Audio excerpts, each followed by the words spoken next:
Eddie George, the host of the American Football Coaches Awards, by the way, in Nashville at the Grand Ole Opry, coming up next month, and we'll tell you how you can win tickets to go join Eddie. Here he is on the Rich Eisen Show. How are you, Eddie?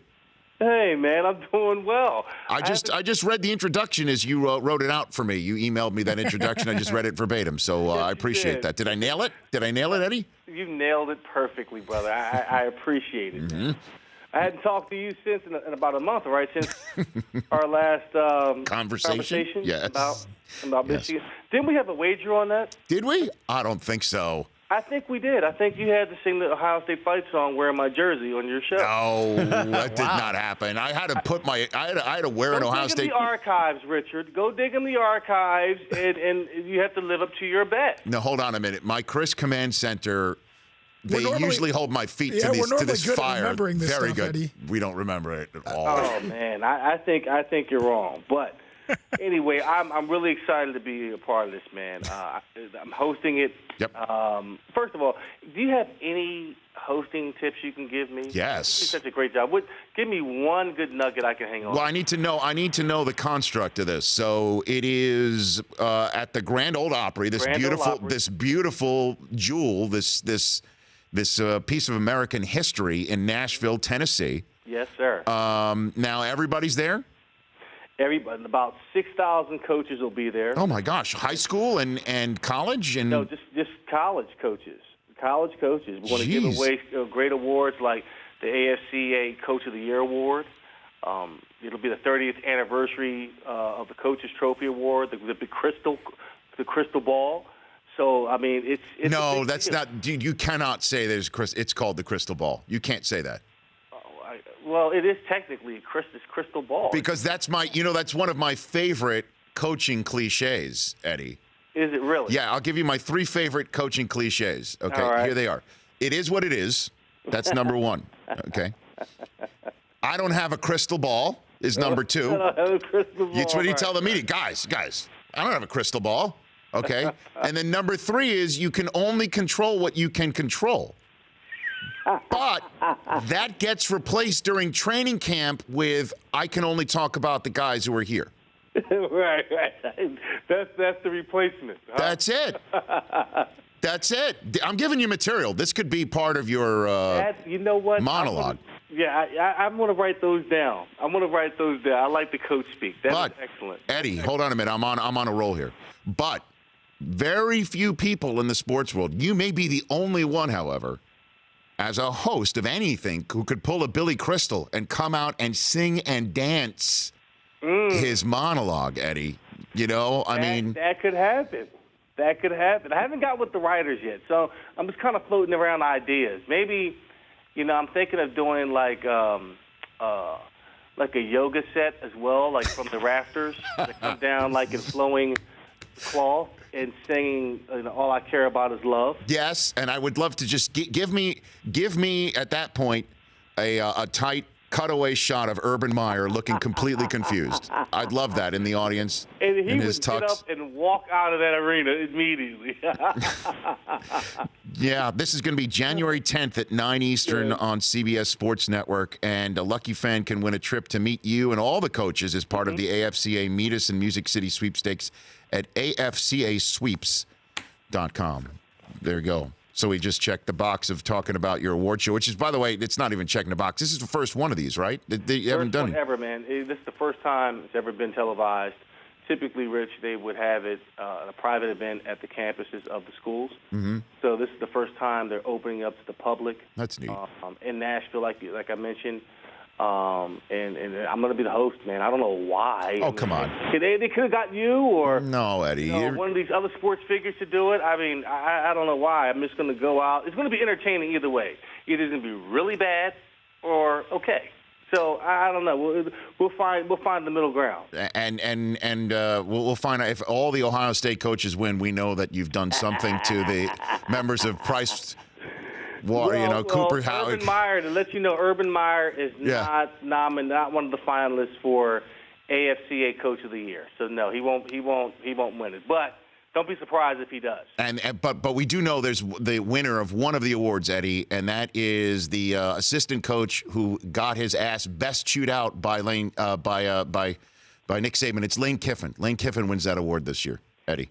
Yes, he did. Yes, it's the best ass-chewing of the year by a head coach to assistants, Lane Kiffin. Hey, I do want to actually talk with you about a couple of items in the National Football League. With Ezekiel Elliott needs 257 yards against Detroit and Philadelphia to pass Eric Dickerson's rookie rushing record. Now, what was his number of yards in his rookie season, Chris Brockman? I think 1,364. I mean, that's no slouch right there, coming off the campus at Ohio State. What in the world is Ezekiel Elliott doing that it appears that nobody else, even Eric Dickerson, when it's all said and done, wasn't able to do as a rookie? Well, he is on fire. What I love about Ezekiel is that he's very patient to be a young runner. I know when I came out, I was impatient. I was trying to get to the hole quick. I would miss opportunities. He is in the sweet spot where he's very patient.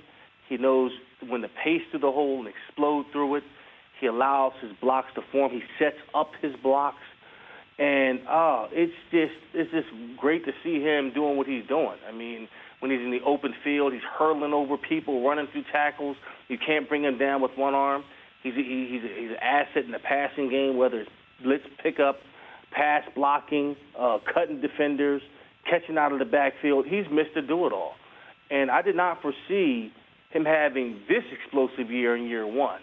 I mean, he's going to do something. He's having an epic year. I mean, he's touching a record that has not been touched since 1983 when Eric came out. I mean, it's unheard of, and it doesn't hurt that he's running behind a massive, nasty offensive line the Dallas Cowboys have. I mean, it's been remarkable to watch their success this year. And you could say, though, that you would look around the league, look for another running attack that's as close to Dallas, if not somehow as good. And it's right there in Tennessee, Eddie. I mean, the Titans with a big win with Malarkey. I don't know what Mike Malarkey was thinking going for 2 with 3 minutes to go and no timeouts left, but I guess it all worked out in the end.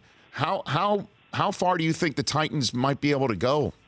You know, Rich, this was the best-kept secret. I had a feeling that they could put it all together if they had chemistry, some things go right, and they had a culture in the locker room and that leadership. And they got all the bits and pieces there. The offensive line was there, check. The running game is there with DeMarco Murray and Derrick Henry, check. A quarterback, defensive line, they're able to get the quarter. Everything was there. Now they just had to go out there and find the chemistry and get battle-tested, and they've done that. And all their losses, I want to say they haven't had a loss, by more than 10 points. They've all been competitive. And now things are starting to go their way. So I'm not surprised at their success. I think they're quietly becoming that team that nobody wants to see because guess what? They're treating every week in December like it's a playoff game, like their lives depend on it. And a lot of these teams are thinking they're going to just waltz their way into the playoffs and then turn it on. No, this team is playing with something to prove, and they're hungry for success. So I'm going to say, like, within the next couple of weeks, they got Jacksonville, they got the Texans, that they close those 2 games out, from a character perspective, from a momentum perspective, they can do some serious damage in the playoffs because they're built for it, and now they have the mental makeup to follow that, to accompany that. Heisman Trophy winner, 4-time Pro Bowler Eddie George here with me on the Rich Eisen Show. How is Jeff Fisher? You spoken with him? Yeah, I talked to Jeff briefly a couple of days ago, and he seems to be in good spirits. I know that he has aspirations of coaching again at some point in time. But you can only imagine, how he feels because he put a lot of his energy into developing a winning product. Unfortunately, that didn't happen. And you can only imagine, losing your job in the midseason, and how that may affect you. So I think for him, he's going to have time to reflect, reset, and refocus what he wants to do, and figure it out. I mean, he's got a knock on him for having the most losses, tied with I think Dan Reeves. Dan Reeves, right? Yeah. But hold on. But no one talked about the fact that he's only almost 4 wins away from being in the top 10 in terms of wins. So it depends on how you look at it, and I think that he's a good coach. He's done an amazing job with the Titans during his tenure here. Given the right opportunity, the right makeup, that he can make some things happen again. Did you try to broker any peace between Eric Dickerson and him, Eddie? Nah, I stayed away from that. I figure that, they're both grown men. They're both professionals. They both are great at what they do, or what Eric has done in this league. And I was hoping that they could come and find some type of peace between them. And I hope it has. I could see from Eric's perspective how, he goes back to the organization. He doesn't feel like he's wanted, and it can rub you the wrong way. And I can almost see from Jeff's perspective, where he wanted to keep his team focused. And, I don't know what was being said. So I don't know all the details to get into it, because I'm great friends with both of them, and I can wholly hope for the relationship-wise, hey, bury the hatchet, have a beer, hug, and keep it moving. Last one for you. What do you think of Christian McCaffrey and Leonard Fournette saying they don't want to play in their bowl games because of, let's be honest, they're fearful of getting hurt? Yeah, I can see that, but as a fan of college football, it's going to be sad to see them not play. Of course, I want to see them play selfishly because I love the game. I think they're both exciting players. But if their heart is not in it, and if they're playing with one foot out the door, you don't ever want to go in between the white lines with that type of mentality, because guess what? That's when you get hurt. You play not to get hurt. And these guys have other things that they're focused on in terms of their NFL career. I hope that this is not a recurring trend where guys that are thinking about leaving, they don't participate in bowl games if they're not playing for something like a national championship or whatever. You're still building a resume on why you should go into the NFL. So it doesn't necessarily work in your favor if you skip out on the game and just get ready for draft day. So I just hope it's not a recurring theme that we're seeing, but I can understand it from their perspective. It's their choice. But as a fan and a true lover of college football, I would love to see them participate in their bowl games just that one last time to see them, because college football is so precious. You only have 4 years or sometimes 5 to play in that window and to live out those moments. And they're going to quickly realize that the NFL is not for long, so it's a business. Eddie, love chatting with you. Happy holidays to you and yours. You too, my man. You got it. AFCAsweeps.com is how you can go to Nashville and hang out with Eddie and as he said, 6,000 college coaches. The Rich Eisen Show, weekdays at noon Eastern on Audience.